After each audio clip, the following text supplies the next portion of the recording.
പുതിയൊരു job information വീഡിയോയിലേക്ക് എല്ലാവർക്കും സ്വാഗതം.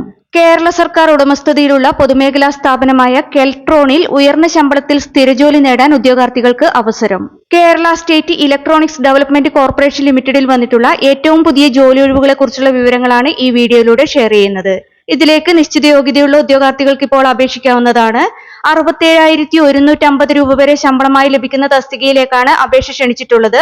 അതുപോലെ തന്നെ അപേക്ഷിക്കാൻ എക്സ്പീരിയൻസ് ആവശ്യമില്ലാത്ത തസ്തിക കൂടിയാണിത്. നമുക്ക് ഈ തസ്തികയെക്കുറിച്ചുള്ള വിശദ വിവരങ്ങൾ അറിയാം. വീഡിയോ മുഴുവനായി കാണുക. അതുപോലെ തന്നെ ജോലി നേടാൻ ആഗ്രഹിക്കുന്ന നിങ്ങളുടെ സുഹൃത്തുക്കൾക്ക് കൂടി വീഡിയോ ഷെയർ ചെയ്ത് കൊടുക്കാനും വീഡിയോ ലൈക്ക് ചെയ്യാനും ഹൈപ്പ് ചെയ്യാനും മറക്കരുത്. ഇനി ഈ തസ്തികയിലേക്ക് അപേക്ഷിക്കേണ്ടത് എങ്ങനെ, അപേക്ഷിക്കാനുള്ള അവസാന തീയതി, യോഗ്യത, പ്രായപരിധി, ശമ്പള സ്കെയിൽ തുടങ്ങിയ വിശദ വിവരങ്ങൾ നോക്കാം.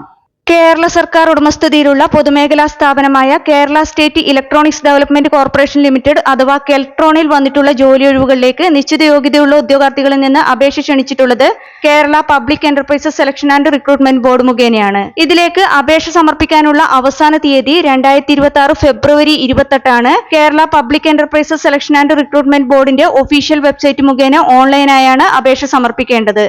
കെൽട്രോണിൽ മാനേജ്മെന്റ് ട്രെയിനി HR തസ്തികയിലേക്കുള്ള സ്ഥിര നിയമനത്തിനായാണ് ഉദ്യോഗാർത്ഥികൾക്ക് ഇപ്പോൾ അപേക്ഷിക്കാവുന്നത്.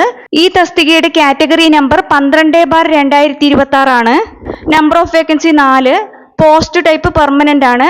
ശമ്പള സ്കെയിൽ 32,400 രൂപ മുതൽ 67,150 രൂപ വരെയാണ്.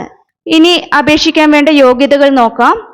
മാനേജ്മെന്റ് ട്രെയിനി HR തസ്തികയിലേക്ക് അപേക്ഷിക്കാനുള്ള വിദ്യാഭ്യാസ യോഗ്യതയായി പറഞ്ഞിട്ടുള്ളത് MBA HR അല്ലെങ്കിൽ 2 years full time professional post graduate degree in personnel management recognised by AICTE with 60% marks. അപേക്ഷിക്കാനുള്ള ഉയർന്ന പ്രായപരിധി 35 വയസ്സ് വരെയാണ്. എന്നാൽ അർഹരായവർക്ക് ഏജ് റിലാക്സേഷൻ ലഭിക്കുന്നതാണെന്നും വിജ്ഞാപനത്തിൽ വ്യക്തമാക്കിയിട്ടുണ്ട്. ഇതിലേക്ക് അപേക്ഷാ ഫീസ് കൂടി പറഞ്ഞിട്ടുണ്ട്. 600 രൂപയാണ് അപേക്ഷാ ഫീസായി അടയ്ക്കേണ്ടത്. എന്നാൽ SC/ST വിഭാഗത്തിന് 150 രൂപയാണ് അപേക്ഷാ ഫീസ്. ഈ തസ്തികയിലേക്ക് തിരഞ്ഞെടുക്കപ്പെടുന്ന ഉദ്യോഗാർത്ഥികൾക്ക് പ്രതിമാസം 19,500 രൂപ സ്റ്റൈപ്പൻഡോടുകൂടി 1 വർഷത്തെ ട്രെയിനിങ് ഉണ്ടായിരിക്കും. ട്രെയിനിങ് വിജയകരമായി പൂർത്തിയാക്കിയ ശേഷം ഉദ്യോഗാർത്ഥികളെ E2 ഗ്രേഡിൽ 32,400 രൂപ മുതൽ 67,150 രൂപ വരെയുള്ള ശമ്പള സ്കെയിലിൽ പ്രൊബേഷനിൽ നിയമിക്കുന്നതാണ്. ഇതിലേക്ക് അപേക്ഷ സമർപ്പിക്കാനുള്ള അവസാന തീയതി 2026 ഫെബ്രുവരി 28 ആണ്. Kerala public enterprises selection and recruitment ബോർഡിന്റെ ഒഫീഷ്യൽ വെബ്സൈറ്റ് മുഖേന ഓൺലൈനായാണ് അപ്ലൈ ചെയ്യേണ്ടത്. Written examination, skill test, interview എന്നിവയിലൂടെയായിരിക്കും ഉദ്യോഗാർത്ഥികളെ ഈ തസ്തികയിലേക്ക് സെലക്ട് ചെയ്യുന്നത്. കേരള PSC, SSC തുടങ്ങിയ വിവിധ മത്സര പരീക്ഷകൾക്ക് തയ്യാറെടുക്കുന്ന ഉദ്യോഗാർത്ഥികൾക്ക് പ്രിപ്പയർ ചെയ്യാൻ ഉപകരിക്കുന്ന ബുക്സ് ഈ വീഡിയോടൊപ്പം ടാഗ് ചെയ്ത് കൊടുത്തിട്ടുണ്ട്. താല്പര്യമുള്ളവർക്ക് ഓൺലൈനായി പർച്ചേസ് ചെയ്യാവുന്നതാണ്.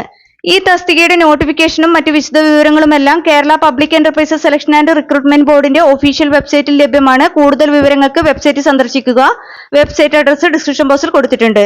താല്പര്യമുള്ള യോഗ്യരായ ഉദ്യോഗാർത്ഥികൾ ഈ അവസരം പരമാവധി പ്രയോജനപ്പെടുത്തുക. 2026 ഫെബ്രുവരി 28 മുമ്പായി തന്നെ അപേക്ഷ ഓൺലൈനായി സമർപ്പിക്കാൻ ശ്രദ്ധിക്കുക. നിങ്ങൾക്ക് ഈ വീഡിയോ ഉപകാരപ്രദമെന്ന് തോന്നിയാൽ ഇനിയും ഇതുപോലുള്ള ജോലി സംബന്ധമായ വിവരങ്ങൾ അറിയാൻ ചാനൽ സബ്സ്ക്രൈബ് ചെയ്യുക. അതുപോലെ തന്നെ ഈ വിവരം മറ്റുള്ളവരിലേക്ക് എത്തിച്ചേരാൻ വീഡിയോ ഷെയർ ചെയ്യുക, ലൈക്ക് ചെയ്യുക, ഹൈപ്പ് ചെയ്യുക.